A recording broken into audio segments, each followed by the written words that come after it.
మీరు ఈ కొత్త ప్రభుత్వం చూసారు. మీరు ఎంతో పోరాటం చేశారు. ఈ ప్రభుత్వం గల్ఫ్ నుంచి వచ్చి మరీ ఫైట్ చేశారు. అవును. సో, సరే మీ గల్ఫ్ జీవితం గురించి తర్వాత అడుగుతాను. సో, ఈ గల్ఫ్ నుంచి వచ్చి కేవలం ఈ ప్రభుత్వం పోవాలని ఉద్యమం చేసి, పాటలు పాడి, ఆటలాడి, పోరాటం చేసి గెలిపించుకున్నారు. ఎట్లా ఉంది కొత్త ప్రభుత్వం? మీరు ఆశించినట్టుగా ఉందా? లేదండి. హ్మ్. ఇప్పుడు గాదు.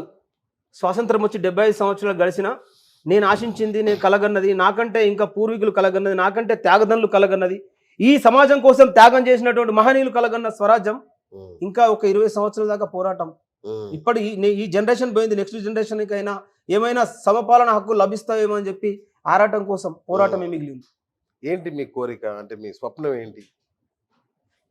మా స్వప్నం కాదు, అసలు ప్రజలకి ఏ విధమైన నాణ్యతమైనటువంటి సమాజ పరిపాలన జరుగుతుంది. హ్మ్. ఇవాళ ఒక పక్క ఉచితాలు ఇస్తున్నారు.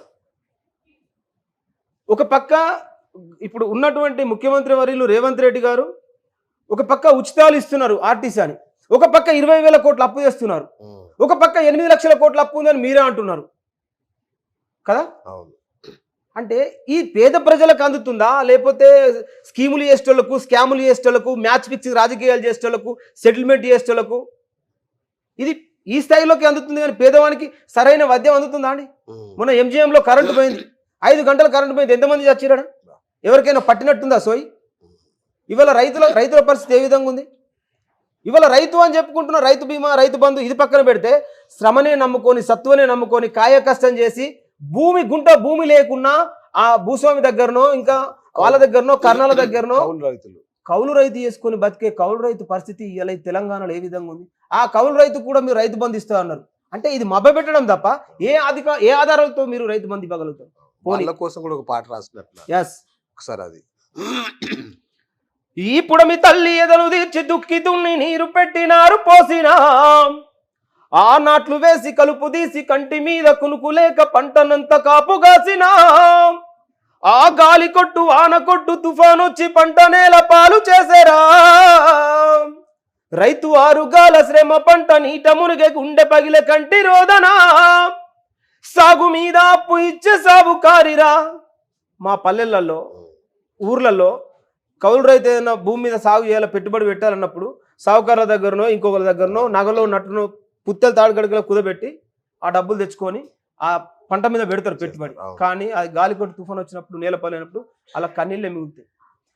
సాగు మీద అప్పు ఇచ్చే సాగుకారిరా, పంట చేతికి రాలేదు కర్మ గాలిరా, రేషన్ కోనబోతే రైతు జేబు కాలిరా, ఇంట్లో పిల్ల జెల్ల పస్తు కడుపు గాలేరా, ఆదుకోలే కౌలు రైతునెవ్వడు, ఆకలితో కుమిలి సచ్చే కూలి తల్లులు, అరే పరిశ్రమలు ఎన్న ఉన్న ప్రభుత్వాలు మారుతున్న కౌలు రైతు కష్టాలు తీరవాయరా. ఈ పుడమి తల్లి ఇలాంటి పరిస్థితి కౌలు రైతులు. ఇలా వాళ్ళని ఏ ప్రభుత్వం ఆదుకుంది? ఇప్పుడున్నటువంటి నాయకులకి పార్టీ కండువలు మారి పార్టీల నుంచి నాయకులను మార్చడానికి ఎలాంటిది లేదు. కానీ కష్టపడి శ్రమనే నమ్ముకున్నటువంటి, కాయ కష్టం చేసేటువంటి ఏ బీద బిక్కి పేద ప్రజలకు ఇవాళ ఏ ప్రభుత్వమైన ఆదుకుందా? అప్పటి నుంచి ఇప్పటిదాకా ఇవాళ అప్పుడు కూడా ఆదుకోలేరు, ఇప్పుడు కూడా మమ్మల్ని ఇట్లా చేస్తున్నారు. ఇక మా రగులుతున్నటువంటి బాధ ఈ సమాజానికి క్లారిటీగానే చెప్పకపోతే ఈ తరం మేము దోషులుగా మిగులుతాం. ఎందుకంటే నా కౌలు రైతులకు ఇస్తానట్టుగా డబ్బులు మరి ఇన్ని రోజులైనా ఏం అసలు మాట్లాడలేదు దాని గురించి. అదే నేను ఇప్పుడు మా బాధ అంతా పాటల్లో చెప్తానన్నా. ఇప్పుడు వీళ్ళు ఎన్ని హామీలు ఇచ్చిరో, వీళ్ళు అధికారంలోకి రావడానికి వచ్చిర్రు, కానీ వచ్చిన తర్వాత మాత్రం మా పేద ప్రజలకు ఎలాంటి వెసులుబాటు కానీ ఎలాంటి మార్పు కానీ జరిగింది లేదు. ఇంకా పోరాటం తెలంగాణ గడ్డ మీద నెత్తిరోడిన బిడ్డల పోరాటం ఇంకా మిగిలే ఉంది. ఈ పోరాటం ఇంకా కొనసాగుతానే ఉంది. ఎన్నేళ్ళలో ఇంకెన్ని ప్రాణాలు బలిదానం చేయాలనో, ఎంత పోరాటం చేయాలనో అట్లాంటి పరిస్థితి తెలంగాణలో ఉంది. రైట్. మీరు బాగా మెచ్చిన రేవంత్ రెడ్డి గారు ఎట్లా ఉన్నాడు? గతంలో బాగా మెచ్చిన ఇలా రేవంత్ రెడ్డి గారు ఏమున్నది? గుంపు మేస్త్రి రేవంత్ రెడ్డి గారు మా నిరుద్యోగుల నిండా ముంచినారు, యువత ఓట్లతో నీ గద్దెకెక్కినారు, మీరు కుల శిక్షులు పెట్టి బీసీలను అణచివేస్తుండ్రయ్యా ఎస్సీ ఎస్టీలను, గడికొక్క కండువా పూటకో పార్టీలు మారినోళ్ళే మళ్ళా ఎమ్మెల్యేలు అయ్యిండ్రు.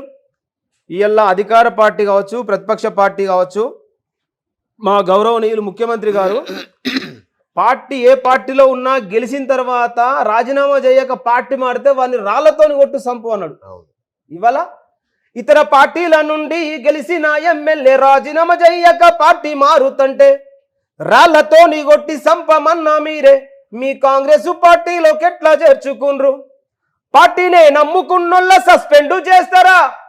మళ్ళా వలసొచ్చినోళ్ళకెట్లా పదవులు ఇస్తుండ్రు అయ్యా? గడికొక్క కండువా పూటకో పార్టీలు మారినోళ్ళే మళ్ళా ఎమ్మెల్యేలు అయ్యిండ్రు. ఏళ్ల నుండి పాలనేలింది గొప్పోళ్ళే, తరతరాలుగా నలిగి సచ్చేది పేదోళ్ళే.